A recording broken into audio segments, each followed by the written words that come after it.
सानिध्य प्राप्त हुआ है आदरणीय लालजी टंडन जी का, बहुत सारे बड़े बड़े नेताओं का, भरी हुई पूरी चौक की इस विरासत का जो कवि सम्मेलन का प्रारूप तय करता है। पांडेगंज और चौकी दो की जो कवि सम्मेलन होता है, लोग मानते हैं इसमें जो कवि आ गया वो कवि श्रेष्ठ निश्चित है। चौक के वाष्णी की याद आते हैं, इस चौक में टंडन जी की खनक याद आती है, अमृतलाल जी का पान याद आता है, खाकर बोलने का लेखनी याद आती है, तो गोपाल जी टंडन की मृदुलता एहसास कराती है उनके जीवन के भाव का। तो रमेश कपूर जी का इस चौक में किए गए कार्यों का समर्पण इस कवि सम्मेलन में कहीं भी दिखने लगता है। में भंग और भंग में उमंग, और उमंग के साथ देश के प्रति एक आवरण का भाव हमें होली को याद दिलाता है। कहां खो रही है होली? होली की पिचकारियां याद आती है। होली में मैं लखनऊ की गलियों में जाता था, तो गलियों में जब बसंत ऋतु के शुरुआत में पेड़ गाड़ दिया जाता था चौराहे पर, तो उस दिन से होली वाले गाना गाने लगते थे। मेरे घर के सामने गुप्ता जी रहते थे, शाम को 6 बजता था और होली के गाना सुनने लगते थे। अब तो होली के गाने के लिए भी शायद कोई गाने वाला स्पेशलिस्ट बुलाया जाए तो उसको भी शायद आता हो। पहले तो घर के बच्चे औरतें होली के गीत गाते थे, उमंग बनती थी, उत्साह आता था, घर में उल्लास का वातावरण पूरे महीने रहा करता था। वो होली खो गई। आज तो लोग इवेंट मैनेजर हो गए।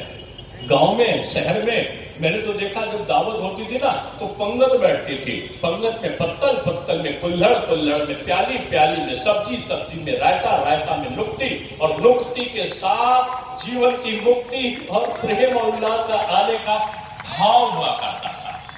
वो बुफे में बदल गया, वो बुफे में बदला, और वो बुफे में बदलते वो इवेंट मैनेजमेंट का काम हो गया है। गांव के शादी होती थी, पूरा गांव वाले बैठकर परोसते थे, गांव की औरतें खाना बनाती थी। अब तो कैटर आता है, और कैटर के साथ वेटर आता है, और वेटर के साथ हमारी उमंगे कहां खोती है पता नहीं। होली आती है तो अम्मा गुजिया बनाती थी। पता चलता था कि घर में झगड़ा है नंद और भौजाई का, तो नंद जी बेलती थी तो भौजाई पूछती थी दीदी इसमें खोया कितना डाल दे, और वहीं पर मेल हो जाता था। पता चलता था कि बंदर ऊपर ना आ जाए, सास जी बहू से कहती थी बेटा जाकर पापड़ को सीखो फैलाना, छत पे सूख जाएगा। वो पापड़ खो गया, वो लज्जत का पापड़ बन के पैकेट में आ गया। वो भुजिया खो गई, वो बीकानेर की भुजिया बन गई। वो भुजिया खो गई, वो भुजिया रामासर के डिब्बे बंद होकर वो 56 के डिब्बे को बनकर चली आई। और वो गले मिलने वाला होली जो था, वो गले मिलने वाला होली वो एसएमएस में वो मोबाइल बाबा के डिब्बे में बंद होकर हैप्पी होली में बदल गया। और वो होली का जो हुड़दंग हुआ करता था उसमें आनंद के भाव होते थे, गले मिलते थे। अब तो गला काटने के लिए दिखाई पड़ना करते हैं। सारा हम लोग मतभेद भूल जाते थे। जीवन का उल्लास त्योहारों के साथ में है, जीवन का उद्देश्य हमारी खुशियों में है, और हमारी खुशियां एक दूसरे के साथ में मिलकर चलने में है। और हमारी खुशियां कहां खो रही है?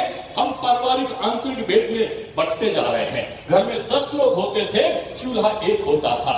घर में 4 लोग होते हैं, चूल्हा पता चला 2 या 3 या 4 में बढ़ जाते हैं। शक्ल आते थे। इसलिए मैं कहूंगा कि कवि जहां पर न जाए रवि, वहां पर जाए कवि।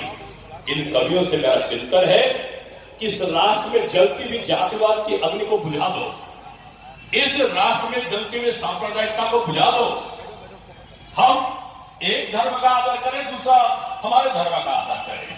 हम जातिवाद में भूल जाए। जैसे होली में रंग लगा था तो शर्मा जी का चेहरा भी वैसा ही था जैसा टंडन जी का चेहरा था, और टंडन जी का चेहरा जैसा था वैसा वाल्मीकि जी का भी चेहरा दिखाई पड़ रहा था।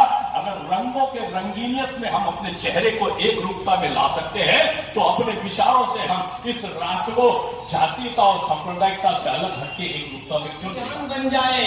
और वही होली है जो गणतंत्रता की शान बन जाए। और भरो पिचकारियों में ऐसा पानी 3 रंगों का जो कपड़ों पर गिरे तो गिर के हिंदुस्तान बन जाए। आइए। अपनी डाली से बिछड़े अलग हो गए, अपनी डाली से बिछड़े अलग हो गए, पेड़ के सारे पत्ते अलग हो गए, पेड़ के सारे पत्ते अलग हो गए। ईश्वर भी वही है, खुदा भी वही, ईश्वर भी वही है, खुदा भी वही, जाने क्यों उसके बंदे अलग हो गए, जाने क्यों उसके